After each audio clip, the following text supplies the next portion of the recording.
উন্নত আবাস সমৃদ্ধ জীবন শীর্ষক কেন্দ্রীয় অনুষ্ঠান হাইলাকান্দিতে প্রধানমন্ত্রী আবাস যোজনা বা PMAY এর আওতায় হাইলাকান্দি এবং আলগাপুর কাটলিছড়া সমষ্টির হাজার হাজার উপভোক্তাকে গৃহ অনুমোদন পত্র প্রদান করা হয়।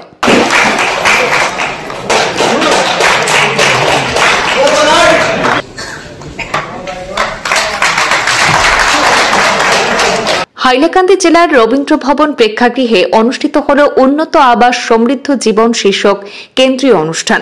প্রধানমন্ত্রী আবাস যোজনা অর্থাৎ PMAY এর অন্তর্গত এই বিশেষ অনুষ্ঠানে হাইলাকান্দি এবং আলগাপুর কাটলিছড়া বিধানসভা কেন্দ্রের উপভোক্তাদের গৃহ অনুমোদন পত্র প্রদান করা হয়। এদিন সমগ্র আসামে মোট 3,25,234টি পরিবারকে গৃহ অনুমোদন পত্র প্রদান করা হয়। এর মধ্যে শুধু হাইলাকান্দি জেলাতেই 22,944টি পরিবারের জন্য গৃহ অনুমোদন জারি করা হয় বলে জানানো হয়েছে। অনুষ্ঠানে বোকো থেকে মুখ্যমন্ত্রী ড হিমন্ত বিশ্ব শর্মার ভিডিও বার্তা সরাসরি সম্প্রচারিত হয়। ভার্চুয়ালি তিনি এই কর্মসূচির আনুষ্ঠানিক সূচনা করেন এবং আজকের দিনে গৃহ অনুমোদন পত্র বিতরণ সম্পন্ন হয়। অনুষ্ঠানে কয়েক শতাধিক উপভোক্তা সরাসরি উপস্থিত ছিলেন। এই উদ্যোগের মাধ্যমে জেলার হাজারো দরিদ্র পরিবার নতুন বাসস্থানের স্বপ্ন পূরণের পথে এক ধাপ এগিয়ে গেল বলে প্রশাসন এবং অতিথিবৃন্দ মত প্রকাশ করেন। আজকের অনুষ্ঠানে উপস্থিত ছিলেন জেলায়ুক্ত অভিষেক জৈন, বিধায়ক জাকির হোসেন লস্কর, বিধায়ক নিজামুদ্দিন চৌধুরী, বিধায়ক সুজামুদ্দিন লস্কর, জেলা পরিষদের সভানেত্রী ফাতেমা বেগম চৌধুরী, রাজ্যিক বিজেপির উপসভানেত্রী মুন স্বর্ণকার, জেলা বিজেপির নেতা মিলন দাস সহ জেলার বিশিষ্ট ব্যক্তিবর্গ। ফার্স্ট অফ অল মাননীয় প্রধানমন্ত্রী মহোদয় হাইলাকান্দিবাসীৰ তৰফৰ পৰা ধন্যবাদ জানাইছো যে এনেকুৱা এটা ডাঙৰ ডিসিশন আৰু লগতে আমি মাননীয় মুখ্যমন্ত্রী মহোদয় আমাৰ আপোনালোকে দেখিছে আমাৰ মাননীয় পঞ্চায়ত মন্ত্রী তেখেতে এটা কথা আজি একদম ওপেন কৈছে যে 24 ঘণ্টাৰ ভিতৰত কাম কৰা মানুহ আমাৰ মাননীয় মুখ্যমন্ত্ৰীৰ নেতৃত্বে আজি অসমখন য'ত পাইছে আপোনালোকে যদি অলপ সহায় কৰে, মানুহে যদি অলপ সহায় কৰে তেনেহ'লে আগবাঢ়ি যাব।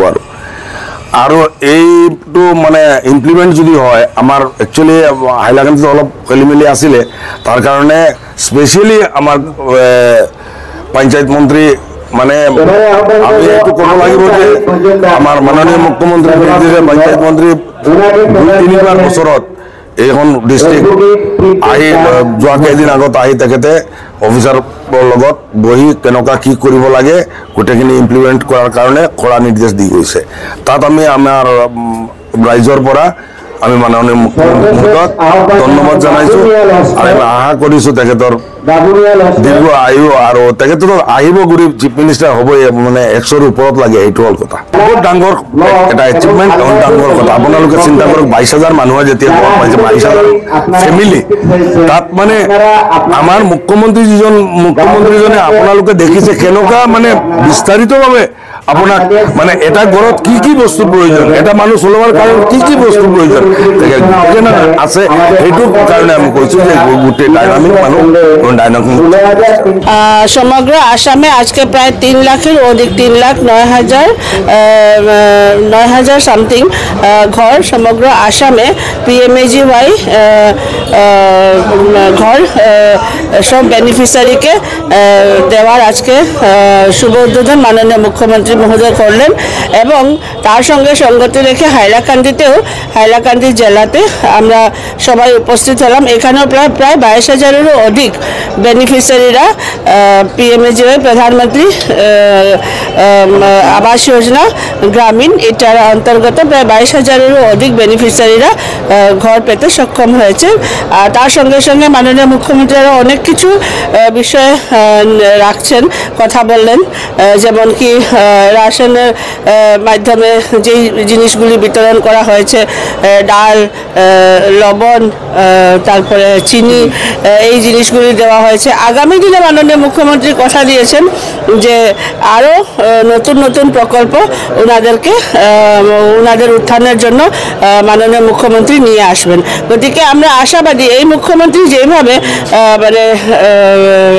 ডাউন টুয়ার্ডস মানুষগুলির জন্য নিচে নেমে কাজ করছেন, আর যারা একদম গরিব পর্যায়ের মানুষ আছেন সমাজে, ওনাদের উত্থানের জন্য যেভাবে মাননীয় মুখ্যমন্ত্রী পদক্ষেপ নিচ্ছেন, যেভাবে কাজগুলি করে যাচ্ছেন, আমরা সত্যি অতিশয় আশাবাদী যে মাননীয় মুখ্যমন্ত্রী মহোদয়ের তৎপরতায় অনেক উন্নয়ন হবে, অনেক ডেভেলপমেন্ট হবে। বিগত সময়ে ইন্দিরা আবাস ছিল, আপনারা দেখেছেন, কিন্তু ইন্দিরা আবাসের নামে যে টাকা হতো এগুলি লুণ্ঠন হয়ে যেত। এখন যে টাকাগুলি আসছে, প্রায় 1.5 লাখ টাকা এক একটা ঘর বানানোর জন্য আসছে, সেই ঘরগুলি বানানোর পরে প্রপার প্রসিজিওরে গভর্নমেন্টে নিজে এই প্রতিটি ঘরে বেনিফিশিয়ারিদেরকে গৃহপ্রবেশ করিয়ে দিচ্ছে। তো এক সততা এবং স্বচ্ছতার মাধ্যমে প্রত্যেক গরিব দুঃখীয়া মানুষ এক সুন্দর আকারের ঘর পাচ্ছে, সেটা হলো সবচেয়ে বড় কথা। তার সঙ্গে সঙ্গে মাননীয় মুখ্যমন্ত্রী বলেছেন যে ফ্রি রেশন দেওয়া হচ্ছে, ডাল, লবণ, চিনি আপনাদেরকে দেওয়া হচ্ছে। আগামী দিনে তেলেরও ব্যবস্থা করব অরুণোদয়ের মাধ্যমে, যাতে আপনারা বাকি যেগুলি আপনাদের ক্রয় করতে হয় সেগুলিও ক্রয় করতে যাতে অসুবিধা হয় না, তার জন্য আমরা অরুণোদয়ের ব্যবস্থা করে দিয়েছি। তার সঙ্গে সঙ্গে আর একটা বিষয় মাননীয় মুখ্যমন্ত্রী বলেছেন যে আমরা যে নতুন আইন আনছি যে একজন পুরুষ দুইটা বিয়ে কোনো কারণে করতে পারবে না, যদি দুটো বিয়ে করে তাহলে সঙ্গে সঙ্গে ওই ব্যক্তির জেল হবে এবং ওই মহিলার অরুণোদয় 2 গুণ করে দেওয়া হবে, যাতে ওরও আগামী জীবন যাপন করার জন্য কোনো সমস্যা হয় না। এবং যেই পুরুষ 2টা বিয়ে করবে তার 7 বছরের যাবজ্জীবন, 7 বছরের তার হবে কি করে, তার উপরে অ্যাকশন নেওয়া হবে, 7 বছরের জেল খাটতে হবে। তো এই বিষয়গুলি আমরা দেখলাম যে এত স্ট্রিক্ট আর এত বোল্ড ডিসিশন নেওয়ার মতন কোনো মুখ্যমন্ত্রী বিগত সময় আমরা দেখি নাই। যেই মুখ্যমন্ত্রী এত স্ট্যান্ড নিয়ে এই বিষয়গুলিকে সামনে এনে এইগুলি অ্যাকশন মোডে কাজ করিয়ে যাচ্ছেন, আমরা আশাবাদী যে এই মুখ্যমন্ত্রীর হাতে আর এই সরকারের হাতে মহিলারা নিরাপদ আছেন এবং সমাজের উন্নয়নও এই মুখ্যমন্ত্রী আর এই সরকারের মাধ্যমে সম্ভব হবে। মুখ্যমন্ত্রীর ধন্যবাদ। আজকে আমরা আরও ঘর পাইছি, গরিব মানুষ না পাইলেও তো আমরা কত কষ্ট, আমরা তো বাগানো গরিব, কাজ করলে আমরা খাওয়া যায়, আর ঘর দুয়ারও ভাঙ্গা আসছে, ঘর আজকেও পাইছি। আমরা মুখ্যমন্ত্রীর নরেন্দ্র মোদীরও ধন্যবাদ করি। আর